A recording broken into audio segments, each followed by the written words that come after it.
Most people who move into rural areas are looking for peace. They want distance from crowded neighborhoods, freedom from city noise, and enough space to build something meaningful without constantly asking permission from strangers. That was exactly why the purchase of 1,600 acres seemed like the perfect opportunity. The property stretched across rolling hills, dense woodlands, open pasture, and a network of old dirt roads that had existed long before any modern development appeared in the region.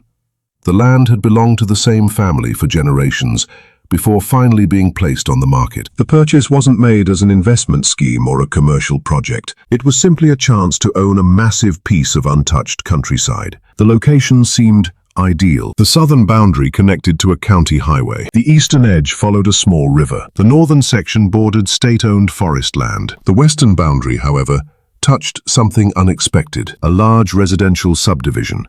At first glance, the neighborhood looked harmless enough. Rows of expensive homes sat behind decorative stone entrances. Neatly maintained lawns covered every lot. Identical mailboxes lined the streets. Small signs proudly announced the presence of the Homeowners Association. The HOA had governed the subdivision for nearly 15 years. Its residents enjoyed strict regulations regarding landscaping, paint colors, fencing, parking, and virtually every visible aspect of home ownership. None of that mattered. The 1,600 acres sat completely outside the subdivision. The property wasn't part of the HOA. It had never been part of the HOA. No covenant, agreement, restriction, or legal document connected the land to the neighborhood. The purchase was finalized without issue. Surveys were completed. Title insurance was secured. County records confirmed ownership. Everything appeared straightforward. Then the letters started arriving. The first letter came only 3 weeks after closing. It wasn't particularly aggressive. The HOA simply introduced itself and requested a meeting regarding community concerns. The request was ignored. There was no reason to attend. The land wasn't part of their community. A second letter followed. This one mentioned concerns about future development. Again, there were no plans for development. The property was intended to remain largely untouched. Another letter arrived. Then another. Then several more. The tone gradually shifted from neighborly to demanding. The HOA board seemed increasingly uncomfortable with the existence of 1,600 acres that sat beyond their authority. For years, the subdivision had expanded its influence throughout the surrounding area. Residents had become accustomed to controlling nearly everything visible from their neighborhood. Now an enormous property existed next door that answered to nobody except its owner and local county regulations. That reality appeared to bother them. Several board members eventually visited the property. They arrived unannounced. They inspected gates. They examined fencing. They photographed equipment. They took notes. The visits became frequent enough to attract attention. Each time they left, they seemed frustrated. The reason became clear shortly afterward. The HOA claimed the property negatively affected neighborhood property values. No evidence accompanied the accusation. The land consisted primarily of forests, fields, and natural scenery. There were no industrial operations, no commercial activities, no environmental violations, nothing that would normally concern neighboring homeowners. Still, complaints continued. The HOA began contacting county officials. Questions were raised about permits. Questions were raised about zoning. Questions were raised about road access. Every possible regulatory angle appeared to be explored. County employees investigated repeatedly. Every investigation produced the same result. No violations existed. The property owner remained fully compliant. The situation should have ended there. Instead, it escalated. Months later, the HOA hired legal counsel. The board announced plans to pursue formal action. Many residents reportedly believed the HOA could somehow force restrictions onto the 1,600 acres. Others assumed a court would prevent future use of the land. Neither assumption was grounded in reality. Yet confidence within the neighborhood remained high. The lawsuit arrived shortly afterward. The allegations were broad. The HOA claimed uncertainty regarding access rights, future development impacts, environmental concerns, and potential effects on property values. The filing stretched across dozens of pages. What it lacked was evidence. The lawsuit appeared designed less to win and more to create pressure. Defending a legal case can be expensive. Many property owners eventually settle simply to avoid years of litigation. The HOA seemed to believe the same outcome would occur here. Unfortunately for them, they had made a critical mistake. Before purchasing the property, Extensive due diligence had been performed. Every easement had been reviewed. Every title record had been examined. Every boundary survey had been verified. Those records revealed something unusual, something the HOA either didn't know or hoped nobody would discover. The subdivision's primary entrance road crossed a narrow strip of land that was not owned by the HOA. It wasn't owned by the county either. In fact, it passed through part of the 1,600-acre property. For decades, everyone had simply assumed the arrangement was permanent. The original owners had allowed access without conflict. Nobody questioned it. Nobody investigated it. Nobody bothered reviewing old records. The road existed. People used it. Life continued. The lawsuit changed everything. As attorneys reviewed property documents, the forgotten history resurfaced. The subdivision's entrance road existed because of an easement agreement created decades earlier. The easement contained strict conditions, specific conditions that had never mattered because previous landowners had never challenged them. Now lawyers were reading every word, every clause, every obligation, every limitation, and what they found raised serious questions. Questions that suddenly transformed the HOA's lawsuit from a confident legal attack into a potentially dangerous gamble. The board remained unaware. Publicly, they celebrated their case. Residents received updates describing steady progress. Rumors spread that victory was inevitable. Some homeowners even speculated that portions of the neighboring property could eventually be placed under HOA oversight. The optimism continued for months. Meanwhile, attorneys quietly collected records from county archives. Surveyors revisited old boundary markers. Historical property transfers were examined. Forgotten agreements dating back decades emerged from storage boxes and courthouse files. The deeper investigators looked, the more complicated the situation became. Eventually, a complete picture emerged, and that picture was devastating. The HOA had built its entire lawsuit around assumptions. The property owner had built a defense around documented facts. The difference between those two approaches was about to become painfully obvious. Then the first major court hearing arrived. The HOA entered expecting momentum. Their attorneys presented arguments with confidence. But when the defense introduced a stack of historical land records connected to the subdivision's only entrance road, the atmosphere inside the courtroom changed immediately. What had started as a routine property dispute suddenly became something far larger. For the first time, everyone involved realized the HOA wasn't just risking defeat. They might be risking access to their entire neighborhood. And as the judge ordered additional review of the newly discovered documents, the board members began realizing they had stepped into a fight they did not fully understand. The consequences of that mistake were only beginning to unfold. The weeks following the first major hearing brought a dramatic shift in the case. Until that moment, the Homeowners Association had operated from a position of confidence. The board members believed they were pursuing a routine legal challenge against a neighboring landowner.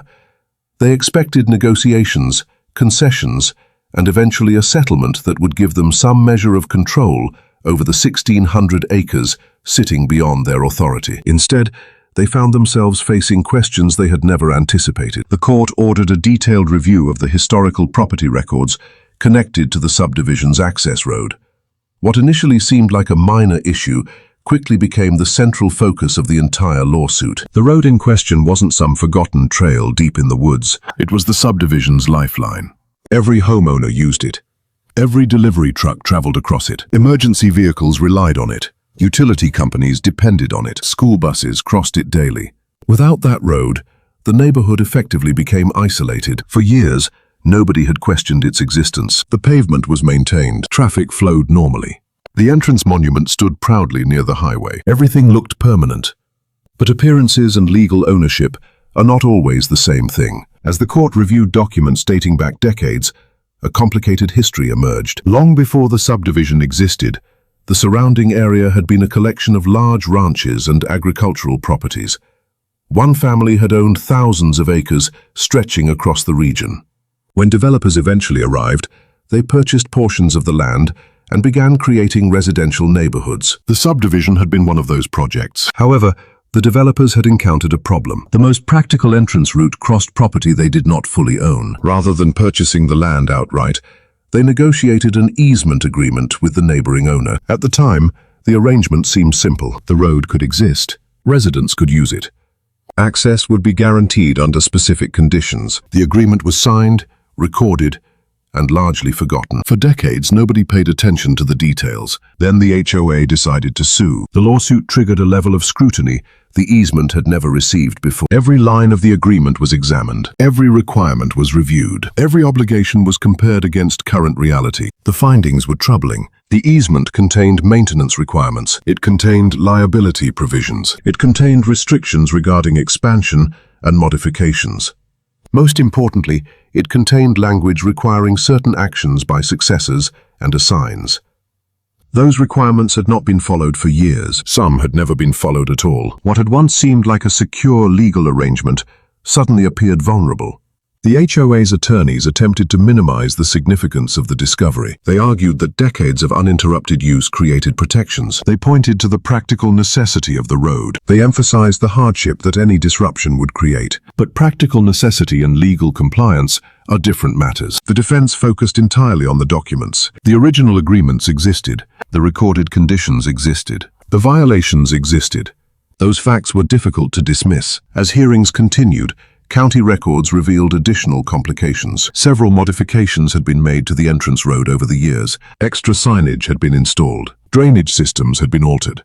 Sections of infrastructure had been upgraded. Some changes appeared to have occurred without obtaining permissions required under the original easement terms. What initially looked like minor oversights began accumulating into a larger pattern. Each new discovery weakened the HOA's position. Meanwhile, legal expenses climbed steadily. The association had already committed substantial funds to pursuing the lawsuit. Now it faced mounting costs defending its own access rights. Board meetings reportedly became increasingly tense. Residents who had initially supported the legal action began asking uncomfortable questions. Many had purchased homes believing the HOA carefully protected neighborhood interests. Few expected their association to create a situation that threatened the community's primary entrance. The mood inside the subdivision began to change. What once felt like confidence gradually turned into concern. Then concern evolved into frustration. Homeowners started demanding answers. Why had the lawsuit been filed? Why had the easement never been reviewed? Why had nobody investigated ownership records before launching legal action? Those questions became harder to answer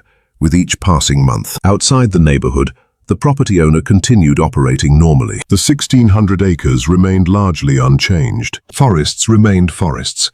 Fields remained fields. No massive development appeared. No disruptive project materialized. Many observers began noticing an uncomfortable reality. The HOA had spent enormous resources fighting a threat that never existed. At the same time, it had exposed weaknesses within its own legal foundation. The irony was impossible to ignore. Court proceedings continued throughout the year. Experts testified regarding property history. Surveyors presented maps. Title specialists explained ownership chains. Historians even became involved to clarify how various parcels had evolved over time. The evidence consistently pointed in the same direction. The HOA's claims against the landowner lacked support. The easement issues, however, were very real. As momentum shifted, settlement discussions quietly emerged. The association explored options. Perhaps an agreement could end the dispute. Perhaps both sides could walk away. Perhaps the growing damage could be contained. But the circumstances had changed dramatically. The lawsuit had forced extensive legal expenses. It had triggered repeated investigations. It had consumed countless hours of professional work. The property owner had little incentive to simply forget everything. The court eventually reached several preliminary conclusions. Most significantly,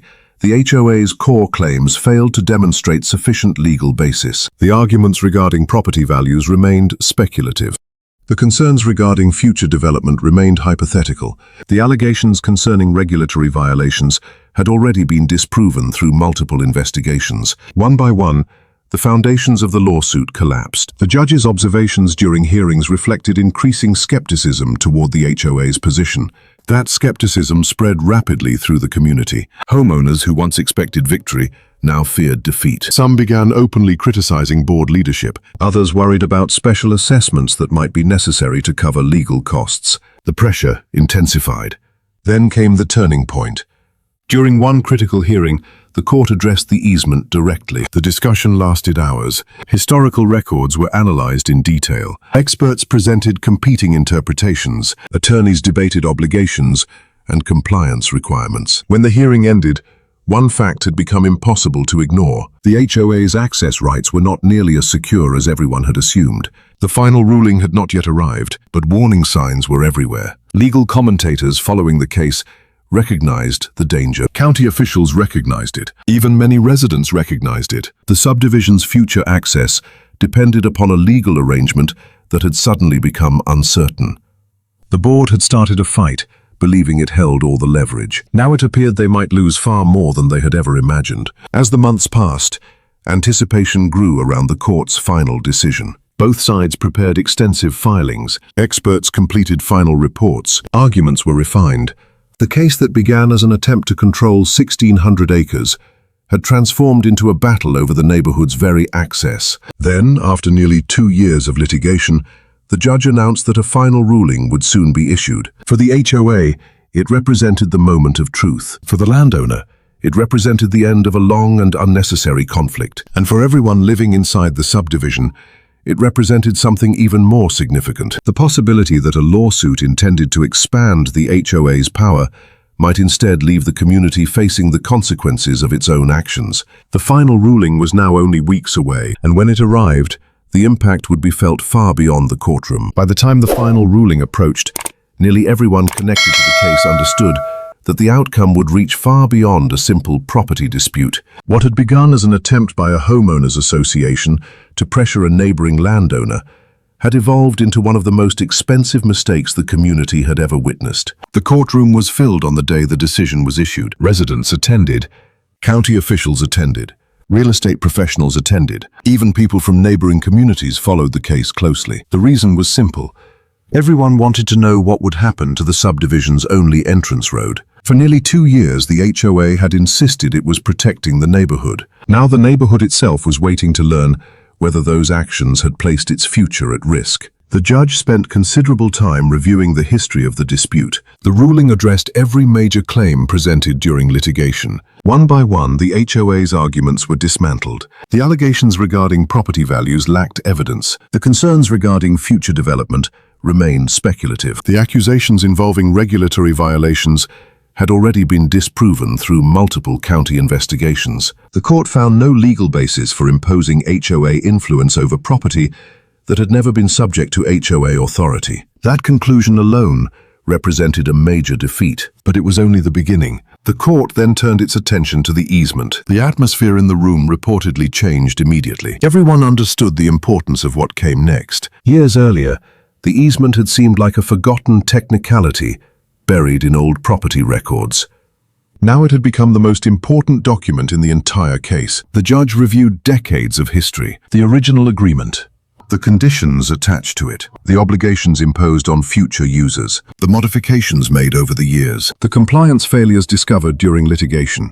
The findings were devastating. The court concluded that multiple requirements associated with the easement had not been properly maintained. Certain obligations had been ignored for years. Required permissions had not always been obtained. Various assumptions had replaced actual compliance. Most importantly, the court emphasized a principle that would ultimately change everything. An easement is a legal right, not a permanent entitlement immune from scrutiny. The fact that people had used the road for decades did not automatically erase documented obligations. The law still mattered. The recorded agreements still mattered. The conditions still mattered. And because those conditions had been neglected, the HOA's legal position became significantly weaker than anyone had previously believed.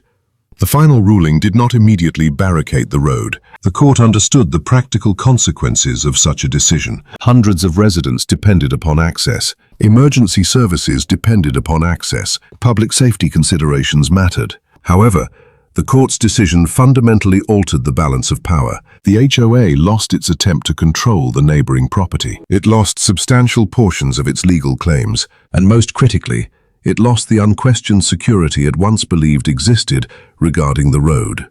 The subdivision could no longer assume permanent access under the old arrangement. Future access would require negotiation, compliance, and potentially entirely new agreements. The neighborhood's leverage had vanished. The irony was impossible to ignore. If the HOA had simply left the 1,600 acres alone, none of the easement issues would likely have surfaced. The road would have remained unquestioned. The historical documents would have remained buried in archives. The deficiencies would have remained unnoticed. Instead, The lawsuit had forced everyone to examine records that nobody had reviewed in decades. The HOA had effectively uncovered its own vulnerability. News of the ruling spread rapidly. Residents returned home with more questions than answers. The board members who had championed the lawsuit suddenly found themselves facing intense criticism. Homeowners wanted explanations. Many had supported legal action because they believed the association possessed a strong case. Others had trusted assurances that the risks were minimal. Now legal bills had reached extraordinary levels. The community faced uncertainty regarding future access arrangements,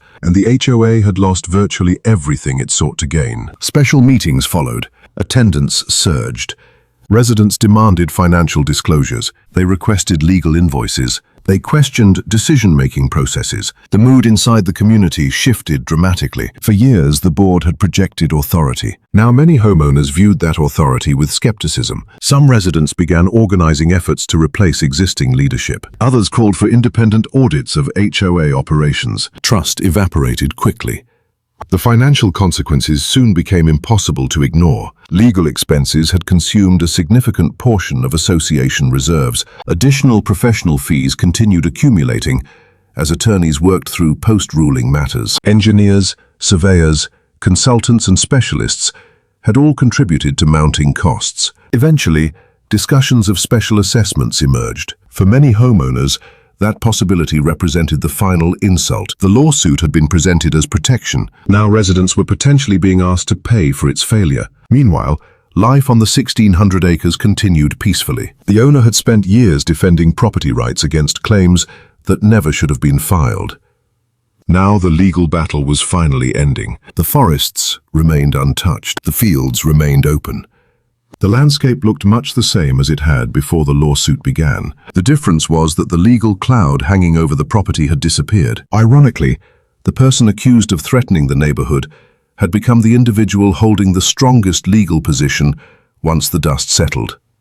Over the following months, negotiations regarding future access became necessary. The HOA no longer approached those discussions from a position of strength. The court had made that clear. Any long-term solution required cooperation rather than demands.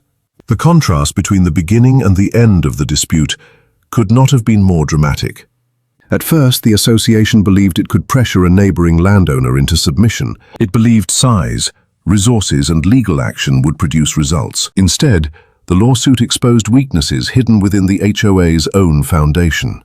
The battle, intended to expand authority, ultimately reduced it. The effort designed to create control instead created uncertainty. And the legal attack launched against 1,600 acres ended up threatening the one asset the neighborhood depended upon most. Years later, the case remained a cautionary tale throughout the region. Real estate attorneys referenced it. Property owners discussed it. Developers studied it. The lesson was remarkably simple. Ownership records matter. Historical agreements matter. And lawsuits have consequences that cannot always be predicted. Sometimes the greatest danger in a legal battle is not the weakness you see in your opponent. Sometimes it is the weakness you accidentally uncover in yourself. The HOA learned that lesson the hard way. What began as a campaign to challenge a neighboring landowner ended with millions of dollars in costs, years of conflict, community division, leadership upheaval, and uncertainty surrounding the road everyone had taken for granted. As for the 1,600 acres, they remained exactly what they had always been: private land, outside HOA control, protected by law, and permanently remembered as the property that turned one association's aggressive lawsuit into the most expensive mistake in its history.